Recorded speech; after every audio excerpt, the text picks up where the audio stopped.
name is Natasha Trygg, and today we had a great privilege to have Loish with us at University of Turku, giving a seminar workshop kind of event for actually almost 200 people in the room. Yes. That was quite a crowd, and we had actually quite international also crowd, since there were quite many international students from exchange and also visitors from Sweden, Estonia, and so forth. So this was quite a surprise to have to say, as from the organizer side, but as well as for our guest. So, Loish, this is your first time that you are in Finland. First impressions. Finland is very calm and almost empty, and has lots of nature, and people are relaxed, and that's my first. It's practical and calm and peaceful. Yes, that's pretty much who we are. Yes, pretty down to. And plus, since it's, as you said, it's empty, well, most likely everyone is now in the forest picking mushrooms and berries. Oh, right. That's the season now. Yeah. Yes. Yeah. And since most of our audience today has been students or artists in their early careers, do you have any kind of sum up message to them, especially for those who are struggling with the studies or the curriculum or all this that we know how it is? My main advice is, the main advice that I always give in my workshop is keep calm and don't ignore your guilty pleasure, because I always tell people, especially students who are being subjected to a lot of criticism by their teachers and being told to do things differently, that it's really important to don't let go of the things that made you want to draw in the first place, and your passions. Even if you see them as a guilty pleasure, just hold on to them. And I always say that the best way to improve your drawing skills is to focus on speed sketching, drawing quickly, getting your color down quickly, and working on the earlier stages of the drawing process, and leaving the later stages to the not putting too much focus on those when it comes to improving. Yeah, definitely. And when it comes to technical side, because also since at Department of Future Technology there is, mainly software development, but still the creative side is really important in order to for the whole user experience, no matter what software is being developed. How do you see from the technical side, with all this digital medium that we have, and also with the social media as well, the impact of all these changes, because it goes really fast. Things are changing, you have to keep up also adjusting as it goes.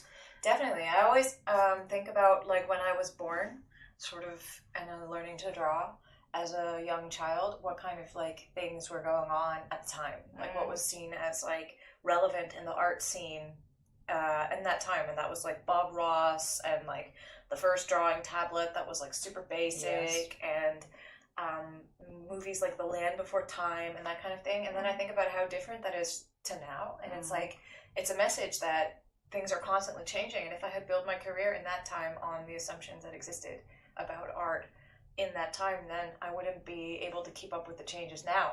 So I think the most important thing is to stay flexible and open to the change, especially with social media. People like to really hate on the new platforms that attract younger people, but there's a reason why they're popular, and it's good to keep an open mind and just observe the changes and don't perceive them as threatening, but also try and figure out what your place is in all of it, and try to figure out how you can maintain some level of authenticity, because things are changing so fast. You don't want to lose your identity. Definitely. And speaking of identity and also these sort of changes, you have also been working in the game projects, really big ones, such as Horizon Zero Dawn. So as a concept artist for such a big title, it's a lot of team effort when it comes to it. So you already today said that everyone is a small piece in the big puzzle. But any words from that sort of working in the industry as it comes to as kind of different experience from working maybe on your own, really down to your heart type of projects. So more of a client side, but then in the gaming, if you can do a few words there. In gaming, it's there's so much going on. There's so many different styles, different concepts. And I think the best thing you can do if you want to like work as a character designer in gaming is think about how you can push detail in your work, because detail is very important in AAA games, and how you stay responsive to your client. Because in my case, almost all the client work I do, I start by just casting a wide net and showing them my first sketches, and then seeing like, what do they respond to? What do they want to see more of? What do they want to see less of? And adapting to the needs of your client is a really important part. Definitely. Yes. So I think it's also, there's so much variety. If you want to work for like Guerilla Games, what I did is I think really different than working for another big game company. So yes, of course, every company is different, and also, well, as a professional artist, as we spoke previously, it's important as well. When to step up and really be strong about certain attitude, that what it's not okay in a big picture, because sometimes in the development, the business side can also not be right when it comes to actual players' experience. But yes, the having the strong stand with own work and also knowing when to say no, it's equally important. Definitely, because I've been approached for a lot of projects that aren't a good fit. And there's nothing wrong with saying like, I mean, to be honest, it's hard. Some people are struggling and they're not in the financial position to say no. So I've had to also challenge myself to work on a lot of projects that weren't a good fit when I was first starting out. And there's nothing wrong with that. You can learn a lot from it. But if you have the luxury of choice and you want to or you're at a point where you're trying to figure out which clients do you want to target. Yes. There's nothing wrong with finding the ones that match your vision and your way of working. Like, you don't always have to look for the client that will challenge you beyond your comfort zone. It's okay to work on like the strengths that you already have. Yes, and definitely focus on the strengths. Of course, developing, skills, and as we are learning all the time, but focusing also on what you are really good at, what is you as an artist. Yes. Once again, thank you so much for being with us, and thank you all for watching.